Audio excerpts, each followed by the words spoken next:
We live, we live, we live, we live, we in the mix. How about that? Let's get into the Single spirit, bell for real. all the way. I requested it, and there it is. Thanks, man. I appreciate that. Get people into this Christmas spirit.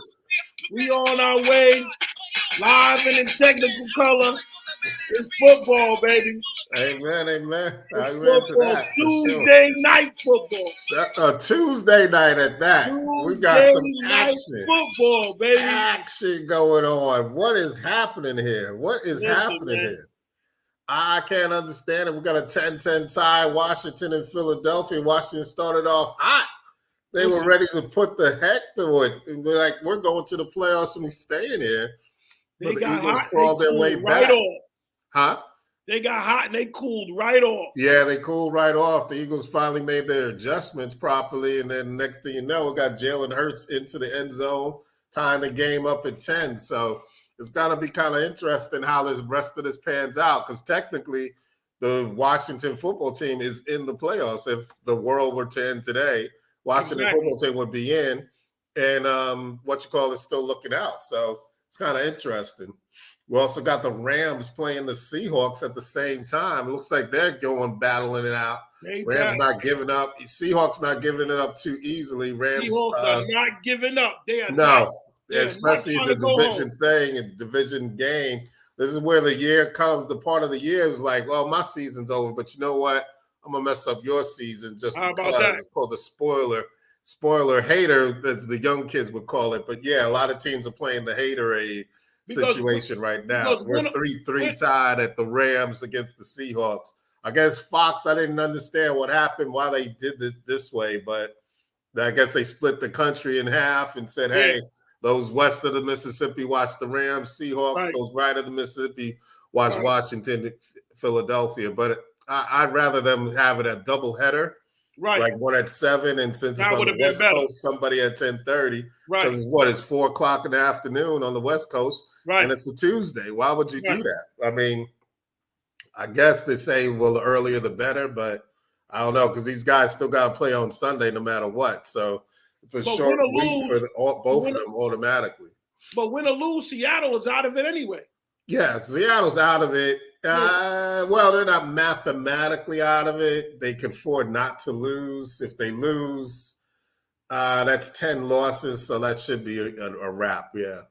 Once you got 10, 9, you might sneak in with 9. I think I said that a few weeks back. Somebody at 8 and 9 might sneak in, but everybody got a little stronger at the end. 49ers, for instance, they got stronger, and they're knocking people out, knocking big boots out. So, but with this, 6 and 7, with the Eagles and the Washington, they're still got chance and still got time. But I think once you got 8, 9 losses, yeah, you're probably out of it. Seattle's getting ready to rebuild, because I think either the coach and the quarterback is gone, or the coach is gone.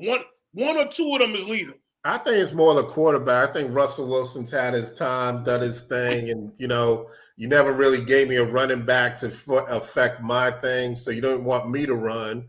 Then you didn't give me a running back. So, and the defense just aged out, basically. The league of boom went the league of Zoom. I mean, everybody was running on them. So I think two of them. Pete Carroll, I think him and the GM's probably good. They're gonna go away with it. Done. He's done all he can do over there. On a normal basis, you would think, that he's past his prime, but if he's a relationship type thing. I think he's in good with the GM. That's how Russell Wilson ended up staying. I mean, the GM trusts him. You know what I mean? Russell Wilson ended up staying. They didn't trade him. They didn't push him away. So they said, hey, let's go ahead and keep it going. But, I see Russell Wilson leaving first, if not only, then both of them leaving at the same time. Somebody going to give him some money? Oh, yeah, definitely. I mean, he's going to go somewhere else. Pete Carroll might drop back and be a defensive coach again instead of a head coach. Some guys are good at defenses and just stay there. But you know what I mean? Some people can change it. Obviously, the Bill Belichick's of the world. You can be a defensive coach and then surround yourself with a good, offensive side of the ball, and then you do well. But if you could do defense and counter that defense, that's what makes Bill Belichick so good. He's so defensive minded. He said, right. You know what, this is what the offense should be running because this is what I would do in this situation. Right. So let's run the offense with, counter plays and stuff like that. So, let's do it not exactly direct the same way, but let's do it something like this is what the defensive guys should be thinking. So let's counter it with this. So he's thinking run, so we'll pass. So we're thinking sweep, so we'll go up the middle. You know what I mean? Just keeping the offense on that defense on their toes by guessing what they're going to do. What about them Saints, huh? What about it, man? We thought that Brady would come back, and they were like, okay, they got the lead, but it's halftime. Then halftime turned into third quarter, and then quarter turned into fourth quarter. Then fourth quarter was like Brady what? Because they got Brady's number. That's 4-0. Since he's been on the Buccaneers, they're 4-0 against them. So in regular season, they beat them in the playoffs, granted, but in the regular season, that's 4 straight losses. I don't know other team that Brady has lost to 4 straight times. I don't know in his career. They threw that boy to the floor so many times. I was like, they were hitting him left, right, and did you see his face? Cameron Jordan, especially, and the other defensive end, they were just knocking him about, and they were throwing blitzes at him. So all the safeties were in his face, talking to him. Well, I didn't get you this time, but I'm going to get you next time. Brady was like, all right, pat your head. But after 1, 2, 3, Brady just does not like to be hit, period. Nope, he don't like to be hit. Learned that in the Giants Super Bowl that first and second time. He does not like nothing up the middle. Don't force nothing. Give me time to throw. I am a pocket passer. I cannot run. I don't try to run. I will not run. I am pocket passer personified. So if I get blitzed, I get hurried, I get rushed, I'm done. Right. I'm done. And they rushed him out of the pocket quick. They rushed him every chance they got. Every chance they got. They got the 2 on the side. They had the nickel and the safety right there. Blitz, blitz, blitz. The tackle can't get both of us.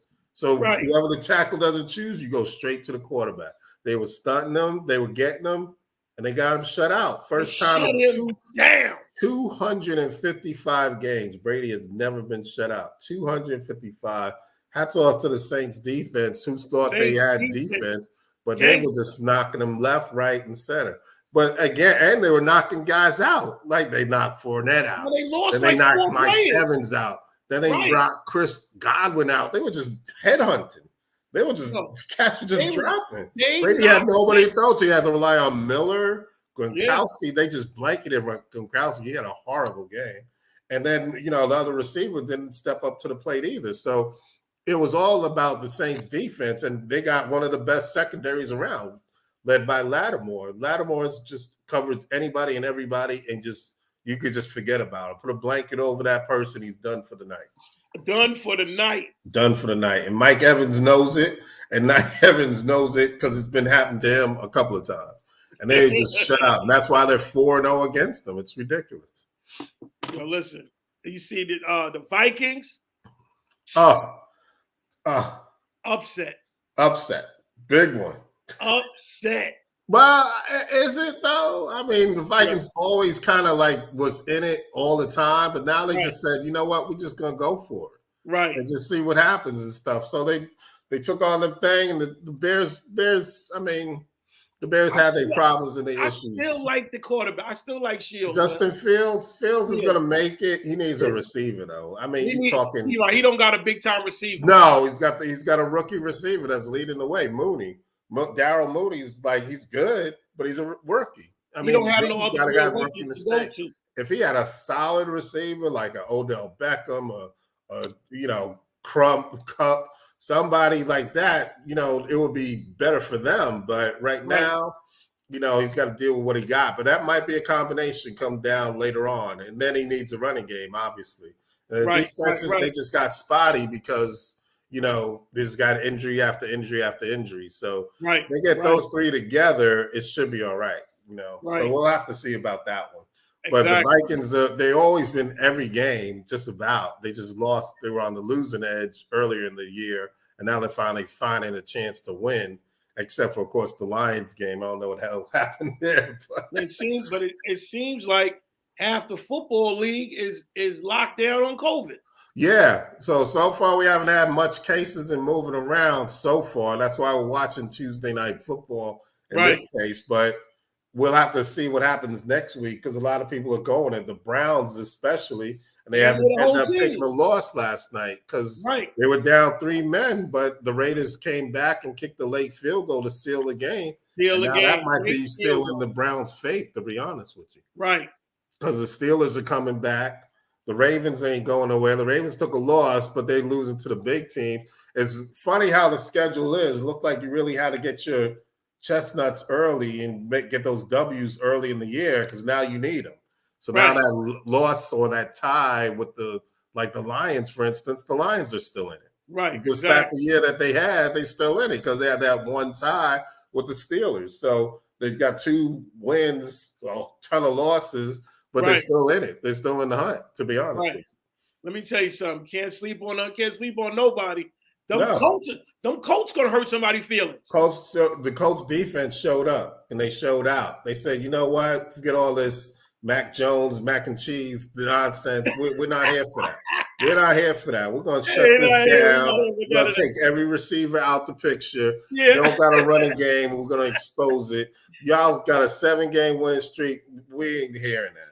And we don't want to hear nothing. We ain't want to hear none of that. The next thing you know, Mac Jones threw how many interceptions? Did you not see the linebacker there? They played a crazy phantom zone on them, and they just went. Everybody's interception was off of the other player. If you notice that, everybody's interception. They were watching this player, and then they just slid over here, interception. Slid over here, interception, over and over again. And just Mac Jones got to figure it out. He's got a lot of tape to watch. But don't be like Brady. Brady threw his iPad out on the other side. He was hot. What the hell is this? Brady was hot. Frustrated, but he's going to come back. So I feel bad for whoever plays him next. I think it's the Panthers. Brady's going to light it up for 500 to let everybody know I'm all right. Don't worry about it. I'm all right. He's not having the senior moments like he did last year, but which more changing offensive coordinators. He had to learn some stuff. But this year he seems more settled in. He doesn't have those senior moments like he did last year. So, it's good. Looked like the Eagles about to score. Look like the Eagles are going. And if the Eagles going right now, that means the momentum has shifted big time. Big time. Enzo dropped it. It's December football. Who is this guy? Ward Jr. Sit him down. It's December football. You see that breath? It's cold in Washington. It's cold in D.C., baby. Nah, this one's I think they're in Philly. Yeah, they're in Philly. Oh, it's cold it's cold up top. Yeah. It's cold up top. I don't know what you thought. It's cold up there. Defensive line getting pushed around, so we'll have to see what happens. And then Washington plays Dallas again on Sunday. So that's going to be tough because you got to play them on the road after you're on the road here. Then you got a short week. Right. You got to play them again on Sunday. That's crazy. Let me tell you something. Is that Jalen Hurts again? And not in. Touchdown. Look at that. Oh, gee. Jalen Hurts, second touchdown. I got him on the fantasy. Oh, you in the mix. Fantasy duel. So that's 2 touchdowns right there. So I'm good. I might be in the money this week. Who knows? Back to live action, baby. We're going to get back into live action. Yeah, Phillies take the lead. Eagles take the lead. Eagle Nation out there. I see y'all.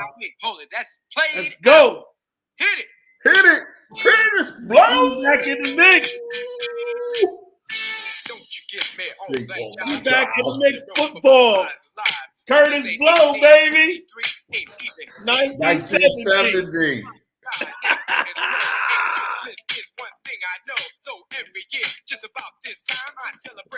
With the rhyme. Eagles is up. DC is down. We're going to see how this thing goes. Shop Cheese TV, we'll have to see. The McKenzie Report. Y'all already know what it is. My man, Big J, all the way. Y'all know I'm the mouth of the South, trying to keep it all together, man. We're going to make it do what it do. Exactly. I don't know. We got football Thursday night?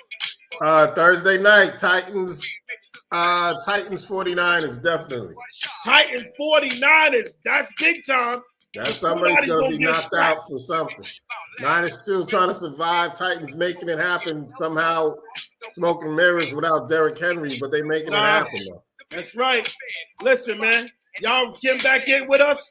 Thursday night football. We gonna be here. The McKenzie Report, the Merciful, Big J, Chop Cheese TV, and Curtis Blow. Christmas time, baby. Curtis Blow in the background.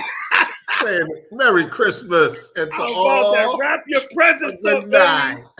Don't forget the reindeers. Yeah, it's been tough on a lot of people, but I want everybody to try to put it into a Christmas spirit. It's been hard on my family too. Rest in peace to my sister, for real. And it's just been tough. But people, you know, it's the reason for the season, and just keep it going. It's tough on all of us, but somehow bring that Christmas spirit from deep down, from the bottom of your stomach, and come out to your heart. You'll be all right. You'll be all right. Happy holidays to everybody, man. And listen, man, love your family, love yourself, man. And listen, man, make it do what it do. We almost out of here. It's about to be 2022. There you go. We start all over again. So started all over again, baby. But let's get through this one right here. We'll see y'all Thursday night. Thursday night.